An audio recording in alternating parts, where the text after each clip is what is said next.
Jai Sri Swaminarayan student.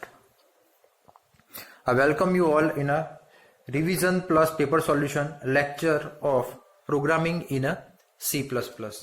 Okay, so in a previous lecture we learned or discussed the C++ stream means input and output stream as well as the C++ stream classes. Okay, so today we are going to start going to learn some new topics, okay, which will possible to ask in a exam. એટલે કે જેની એક્ઝામમાં પૂછાવાની શક્યતાઓ છે એવા આપણે બીજા થોડા એક કે બે પ્રશ્નો જે છે એ જોઈશું. તો ચલો સૌથી પહેલા જે છે એ આપણે એની શરૂઆત કરીએ. તો સૌથી પહેલા જે છે એ મને લાગે છે ત્યાં સુધી પૂછાઈ શકે એવો પ્રશ્ન છે જે છે unformatted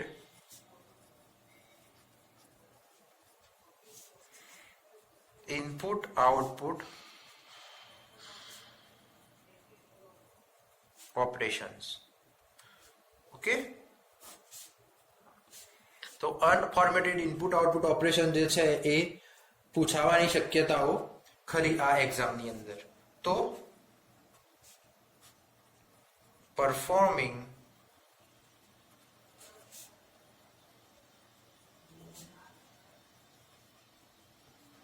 unformatted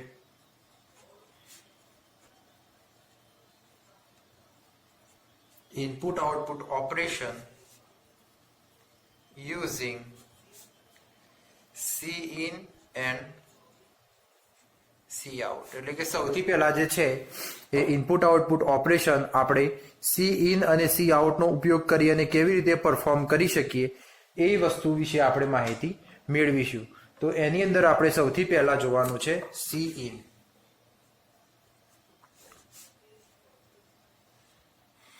Cin જે છે એ સ્ટાન્ડર્ડ ઇનપુટ છે. ઓકે, એટલે કે સ્ટાન્ડર્ડ ઇનપુટ એટલે શું કે સ્ટાન્ડર્ડ ઇનપુટ જે છે એ લેવા માટે આપણે Cin નો ઉપયોગ Cin જે છે એ સ્ટાન્ડર્ડ ઇનપુટ માટે જે છે એ ઉપયોગમાં આવે છે.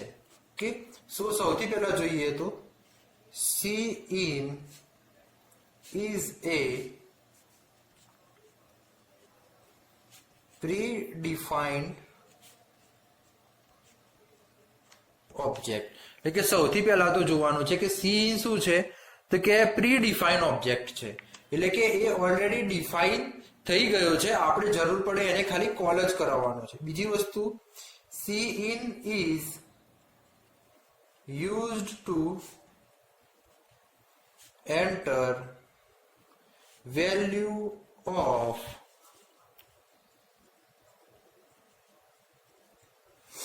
different data types in C++. એટલે કે Cin નો ઉપયોગ જે છે એ અલગ અલગ ડેટા ટાઈપનો ઉપયોગ કરી અને વેલ્યુ એન્ટર કરાવવા માટે કરવામાં આવે છે. ફોર એક્ઝામ્પલની વાત કરીએ તો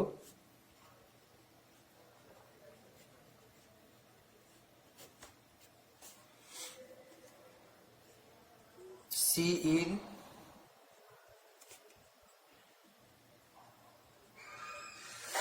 variable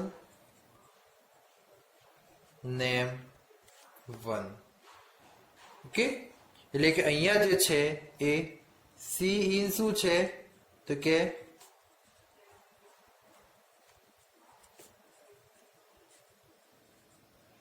પ્રીડિફાઇન ઓબ્જેક્ટ છે અને this is a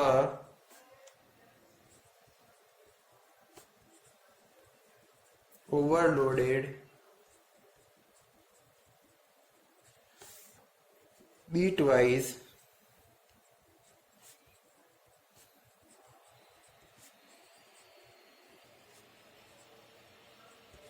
shift right operator. Okay, so we can also cascade a right shift operator to enter the value of different variable using a single Cin statement. એટલે કે આપણે એક કરતા વધારે આ સ્ટેટમેન્ટનો ઉપયોગ કરી અને આપણે એક કરતા વધારે જે છે એ વેલ્યુ એન્ટર કરાવડાવી શકીએ છીએ. દાખલા તરીકે જે વાત કરીએ તો સપોઝ કે સી ઇન એ બી, એટલે કે અહીંયા એ જે છે એ છે વેરિયેબલ 1 અને બી જે છે એ છે વેરિયેબલ 2. ઓકે, એટલે કે એ જે છે એ વેરિયેબલ 1 છે, બી છે એ વેરિયેબલ 2 છે. એટલે કે આપણે એક કરતા વધારે જો વેરિયેબલ હોય તો આવી રીતે કાસ્કેડેડ ઓવરલોડ ઓપરેટરનો ઉપયોગ કરી અને આપણે એન્ટર કરાવડાવી શકીએ છીએ. તો આ જે છે એ સી ઇન છે કે જેનો ઉપયોગ જે છે એ સ્ટાન્ડર્ડ ઇનપુટ ડિવાઇસ દ્વારા કોઈ પણ વેલ્યુ જે છે એ આપણે આપણા સિસ્ટમની અંદર એન્ટર કરાવડાવી હોય તો એના માટે ઉપયોગમાં લેવામાં આવે છે. હવે નેક્સ્ટ જે છે એ છે સી આઉટ. સો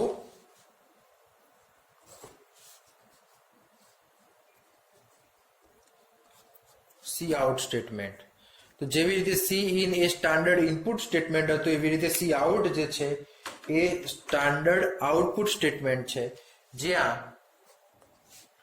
સી આઉટ જે છે એ પણ also પ્રીડિફાઇન્ડ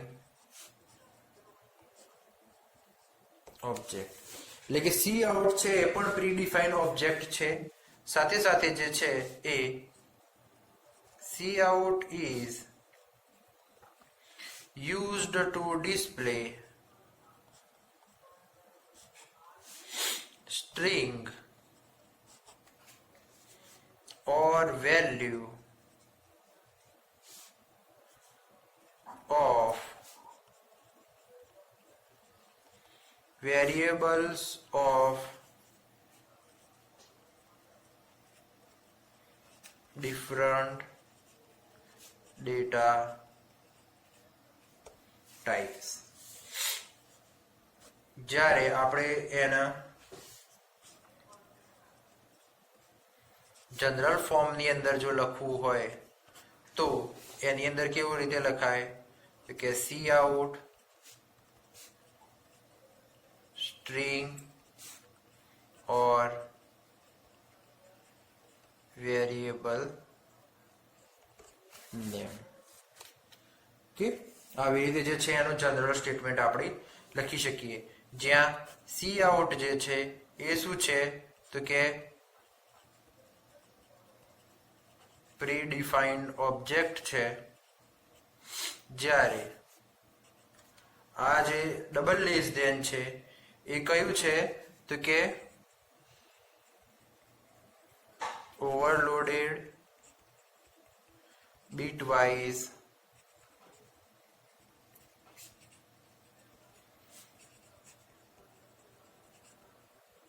shift left operator. Okay, અને આને પણ આપણે જે છે એ એક કરતા વધારે વેરિયેબલ ની વેલ્યુ જે છે એ ડિસ્પ્લે કરવા માટે વાપરી શકીએ. અને એને એક્ઝામ્પલ તરીકે જોઈએ તો C out sum is equal to sum. અહીંયા પણ સી આઉટ જે છે એ છે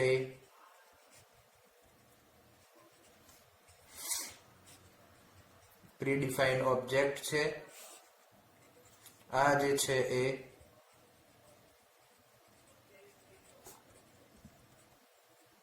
ઓવરલોડેડ બીટવાઇઝ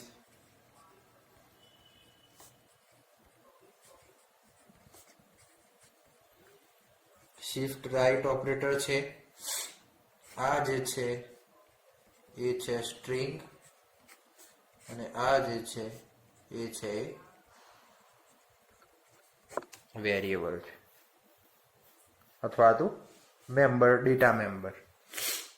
તો આપણે જે છે એ સી ઇન અને સી આઉટનો આવી રીતે ઉપયોગ કરી શકીએ છીએ.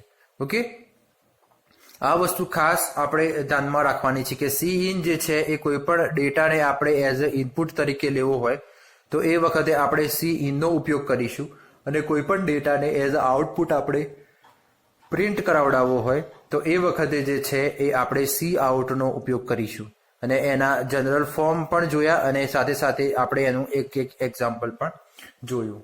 હવે જે છે એ આપણો નેક્સ્ટ ટોપિક છે કે performing unformatted input output character operation using get and put. એટલે કે આપણું સેકન્ડ જે એક્ઝામમાં પૂછાઈ શકવાની શક્યતા છે એ છે ગેટ એન્ડ પુટ. તો ચલો જોઈએ get and put.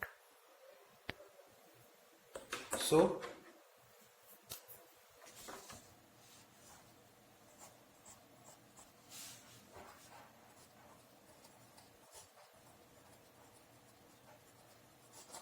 performing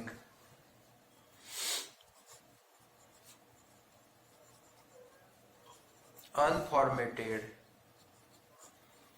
input output character operation using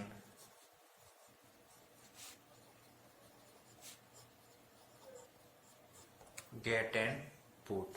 તો ચલો સૌથી પહેલા આપણે જોઈએ get.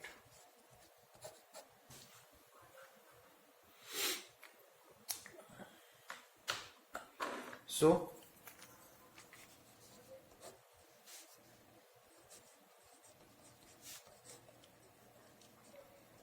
get function is defined in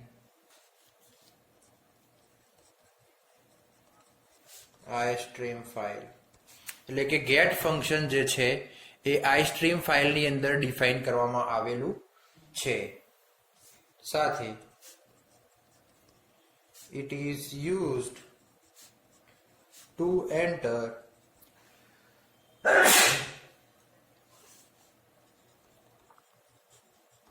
single character input. Okay, સાથે સાથે એનું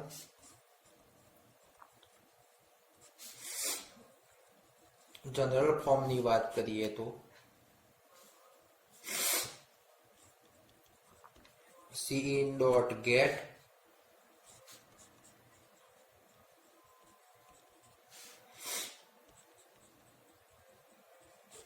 વેરિયેબલ નેમ અથવા તો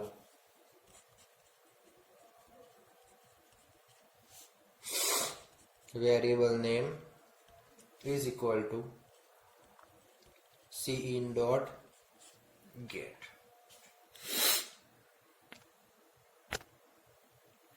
ઓકે, સો સૌથી પહેલા જે છે એ ગેટ ફંક્શન એ iStream ફાઇલની અંદર ડિફાઇન કરવામાં આવેલું છે. બીજી વસ્તુ કે it is use to enter single character input. એટલે કે સિંગલ કેરેક્ટર ઇનપુટ જે છે એના માટે આપણે ગેટ ફંક્શન જે છે એ એનો ઉપયોગ કરી શકીએ છીએ. જો દાખલા તરીકે આપણે વાત કરીએ તો ફોર એક્ઝામ્પલ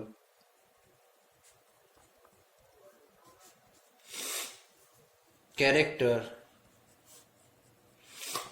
ch, તો ch is equal to cin.get. તો આની અંદર જે છે એ તમે જોઈ શકો છો કે આ જે છે એ વેરિયેબલ નેમ છે. ઓકે, અને આ cin.get ફંક્શન. એટલે કે આ જે છે એ શું છે આપણું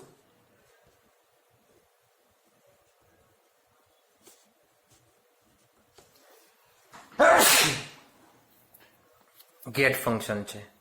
ઓકે, આ જે છે એ સિન્ટેક્સનો ઉપયોગ કરવામાં આવ્યો છે આની અંદર. આ જે છે એને આપણે આ રીતે પણ લખી શકીએ છીએ.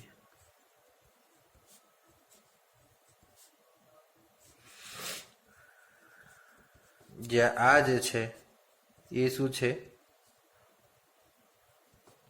વેરિયેબલ નેમ અને આ જે છે એ ગેટ ફંક્શન છે. ઓકે, સો ગેટ ફંક્શનનો ઉપયોગ જે છે એ સિંગલ કેરેક્ટર ઇનપુટ તરીકે લેવા માટે થાય છે. એની જે છે એ જનરલ ફોર્મ બે રીતે એને લખી શકાય, cin.get અને કૌંસની અંદર વેરિયેબલ નેમ અથવા તો variable name is equal to cin.get. તો આવી રીતે જે છે એ ગેટ ફંક્શનનો ઉપયોગ થાય છે. એટલે કે ઘણી વખતે તમને એવું પૂછાય કે ભાઈ which function is used to enter a single character input, explain it with example. તો એ વખતે પણ તમારે ગેટ ફંક્શન લખવાનું થાય અને ડાયરેક્ટ તમને પૂછે કે ભાઈ એક્સપ્લેન અ ગેટ ફંક્શન, તો એ વખતે પણ તમે આ વસ્તુ લખી શકો. ઇવન ક્યારેક તમને એવું પૂછે કે explain unformatted input output character operations, તો એ વખતે પણ તમારે ગેટ અને પુટ બંને ફંક્શન એક્સપ્લેન કરવાના થાય. એ માર્ક્સ ઉપર ડિપેન્ડ કરે છે કે તમારે કેવી રીતે એને કરવાનું થશે. ઓકે, હવે આપણે જોઈએ નેક્સ્ટ પુટ ફંક્શન. સેકન્ડ જે છે એ આપણે જોઈએ છીએ put. Okay, so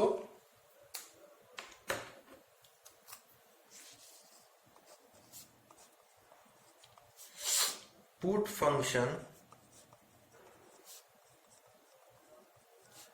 is defined in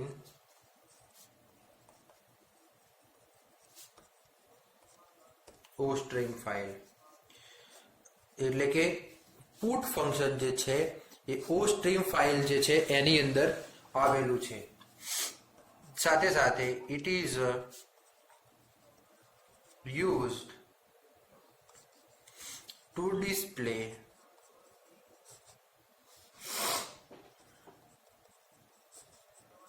single character.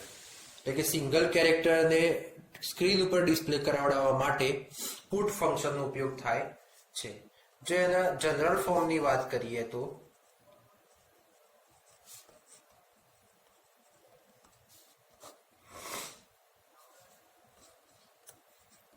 cout.put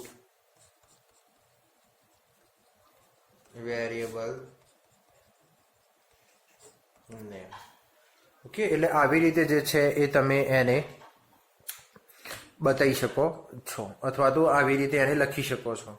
જો એને એક્ઝામ્પલની વાત કરીએ તો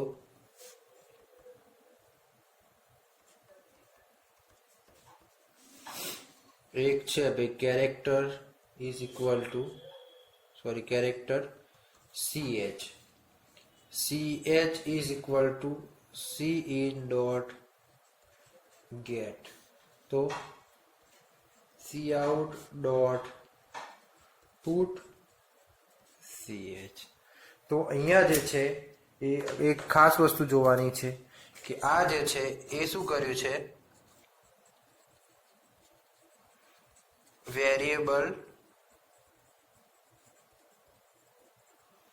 ડિક્લેરેશન, એટલે કે એક વેરિયેબલ ડિક્લેર કર્યો છે. ઓકે, ch નામનો. આ જે છે એ આપ શું કર્યું છે, તો ગેટ ફંક્શનનો ઉપયોગ કરી અને ઇનપુટ લીધો છે. અને this is the put function which is used to display single character on